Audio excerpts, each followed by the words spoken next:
Բարև ձեզ։ Երևանում այսօր տեղի է ունեցել Իրանի Իսլամական Հանրապետության դեսպան Խալիլ Շիրղոլամիի մամուլի ասուլիսը։ Ինքնին այս հանգամանքը արդեն իսկ բավականին ուշագրավ է, որովհետև ասուլիսը տեղի է ունենում Նիկոլ Փաշինյանի Թեհրան կատարած այցից 2-3 օր անց։ Հիշեցնեմ, որ Փաշինյանը Թեհրան էր այցելել Իրանի գերագույն հոգևոր առաջնորդ Ալի Խամենեիի հուղարկավորության առիթով։ Խամենեին սպանվեց Իրանի դեմ Միացյալ Նահանգների և Իսրայելի սանձազերծած պատերազմի առաջին օրը ռմբակոծվել էր նրա նստավայրը։ Եվ Նիկոլ Փաշինյանի Թեհրան կատարած այցից հուղարկավորության առիթով Թեհրան կատարած այցից 2-3 օր անց տեղի է ունենում Իրանի Իսլամական Հանրապետության դեսպանի ասուլիսը Երևանում, եւ դրա ընթացքում հնչում են հայտարարություններ, որոնք թույլ են տալիս եզրակացնել, որ ասուլիսը ուղիղ կապ ունի Փաշինյանի Թեհրան կատարած այցի հետ եւ այնտեղ հայ-իրանական օրակարգի վերաբերյալ քննարկումների հետ։ Հիշեցնեմ, որ Թեհրանում Նիկոլ Փաշինյանը հանդիպում էր ունեցել Իրանի նախագահ Մասուդ Փեզեշքյանի հետ եւ խոսել էին հայ-իրանական հարաբերության եւ ռեգիոնալ հարցերի վերաբերյալ։ Երևանում տեղի ունեցած ասուլիսը թերևս վկայում է, որ Իրանի մոտ այդ բարձր մակարդակի հանդիպումից եւ քննարկումներից հետո այդուհանդերձ կան հարցեր եւ հնարավոր պատասխանները կամ արձագանքները, որ եղել են այդ կապակցությամբ, չեն բավարարում Թեհրանին։ Ինչի պատճառով էլ դեսպանը Փաշինյանի այցից 2-3 օր անց ասուլիս է տալիս եւ անում բավականին հետաքրքիր հայտարարություններ։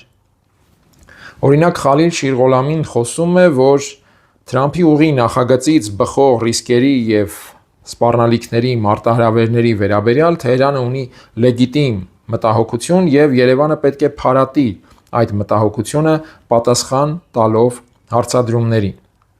Նա միաժամանակ հայտարարում է նաեւ, որ պաշտոնական Երևանը հավաստիացնում է, թե Թրամփի ուղի նախագիծը եւ ամերիկյան ներկայությունը որևէ սպառնալիք չեն ստեղծի Իրանի համար։ Բայց եթե այդ հավաստիացման մասին բարձրաձայնելով հանդերձ Իրանի դեսպանը խոսում է դարձյալ լեգիտիմ մտահոգություններ ունենալու եւ դրանք փարատելու անհրաժեշտության մասին, ապա պետք է եզրակացնել, որ Երևանի հավաստիացումները, թե Թրամփի նախագիծը, Թրամփի ուղի նախագիծը չի ենթադրում Իրանի համար սպառնալիքներ, Թեհրանի մոտ այդքան էլ համոզիչ կամ վստահելի չեն հնչում։ Եվ իրանական կողմը շարունակում է բարձրաձայնել, ընդ որում բարձրաձայնում է Փաշինյանի Իրան կատարած այցից 2-3 օր անց։ Նիկոլ Փաշինյանը գերագույն հոգևոր առաջնորդի հուղարկավորությանը ինքը մեկնեց Թեհրան, այլ կերպ ասած բարձր մակարդակով Երևանը մասնակցեց այդ արարողությանը, թերևս դրսևորելու համար նաև Իրանի նկատմամբ հարգանքի ժեստ, հարգանքի եւ բարձր մակարդակի վերաբերմունքի ժեստ։ Բայց ըստ ամենայնի պաշտոնական Թեհրանը ժեստերին չի հավատում եւ ակնկալում է Երևանից առավել առարկայական արձագանքներ իր բարձրաձայնած մտահոգություններին։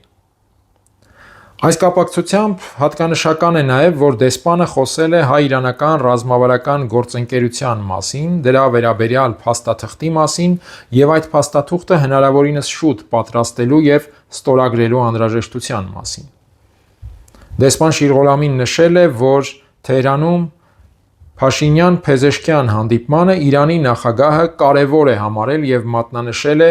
ռազմավարական գործընկերության փաստաթուղթը հնարավորինս շուտ ավարտելու եւ ստորագրելու անհրաժեշտության մասին։ Դեսպանի խոսքով Իրանում սպասում են Նիկոլ Փաշինյանին այդ փաստաթուղթը ստորագրելու ակնկալիքով։